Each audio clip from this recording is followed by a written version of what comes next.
Everybody knows this symbol right here. This is the symbol of Napster Incorporated. Napster Incorporated, everybody knows what happened to it in the year 2001, right? They went bankrupt. They got sued by a group called the Recording Association Industry Association of America.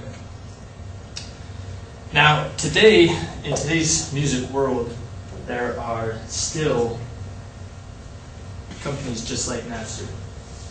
But these companies work in a little bit different way, and they use a slightly modified version of peer-to-peer networking technology, some of which Wikipedia.com lists in an article on these types of peer-to-peer networking services as Kazaa, Orpheus, BearShare, LimeWire. These may sound familiar to you. Now, in a recent article printed by Steve Jobs, who is the CEO of Apple Computers, he published it called My Thoughts on Music.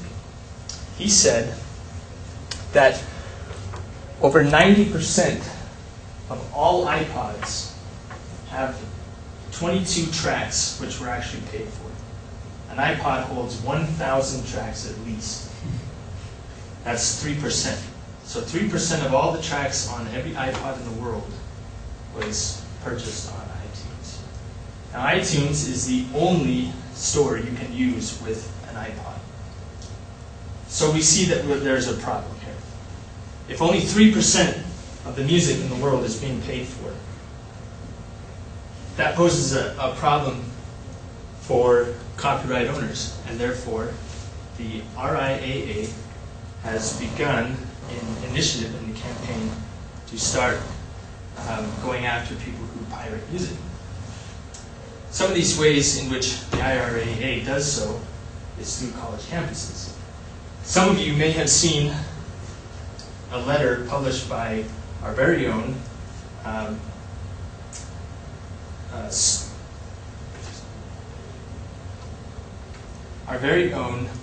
Barbara H. Snyder, who is the head of computer uses here at the U. She published a letter called Computer Uses at the U, detailing to us that as University of Utah students, we are not allowed to use peer-to-peer networking services that allow the free trade of copyrighted material. The reason why is because the IRAA will sue schools for negligence, and they also sue the students. On the IRAA's website, they published a story detailing that some of these lawsuits settle for $5,000. That's the settlement. If it were to actually go to trial, it would be much, much more for the student.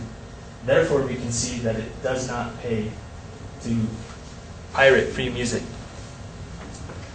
So you may be wondering, what are some of the solutions? Why support digital rights management protection? Well, one of the reasons is the companies that use DRM have all of their catalogs complete, up-to-date, with band information that's actual, because you've all seen it. You get on Kazaa and some of the file names aren't correct. Maybe the author or the composer of the music is not the correct information. They're saying that the band, the Beatles, wrote the song when it was actually, the Turtles or something like that. So that does happen. But in DRM, it's exactly the way it should be. Also, I'd like to demonstrate a few things. That these services are easy to use. A lot of them have subscription rates. You can pay a monthly subscription and basically download as much content as you want. A lot of them allow for streaming media. So if you are anywhere in the world, you can stream from their server without taking your music library with you, even though they are compatible with devices such as iPods. This is a Creative MP3 player device, which can pretty much be used with any store other than iTunes, because iTunes only works with iPods. So there are a lot of advantages. Let's see if you can hear the difference between a file that is non-DRM, which was downloaded from a free source, because one of the arguments against DRM is the fact that,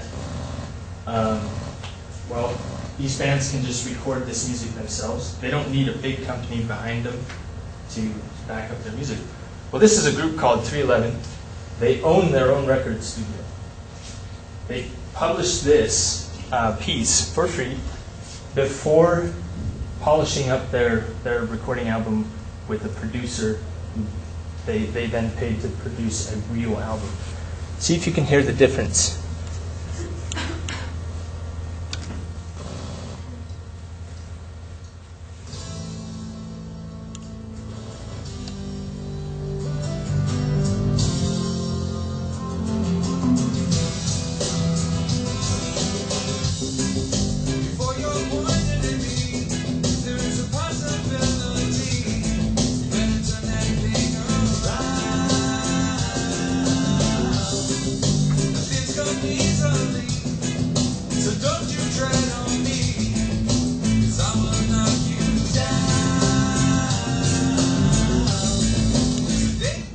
Okay, so that was their published album by their own band. Now this is the album that was published with a producer.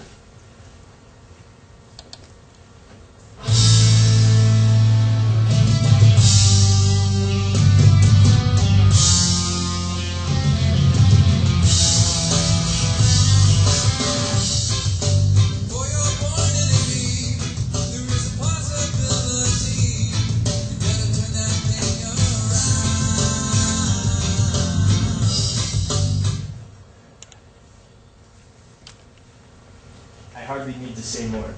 Obviously, the producer adding to the music and his expertise added something that the band themselves could not come up with within their own studio.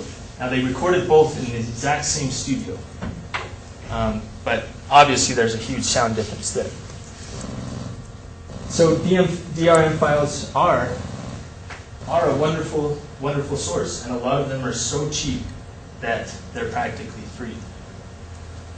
Now, imagine you're using one of these services, Kazaa, LimeWire, and suddenly you get a knock at your door, and it's a loud knock.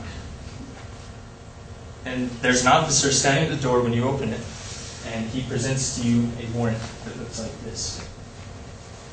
How will you feel?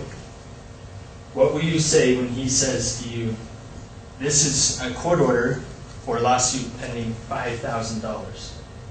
Now, by my estimations, that $5,000 would pay for a month or 28 years worth of service on most DRM services.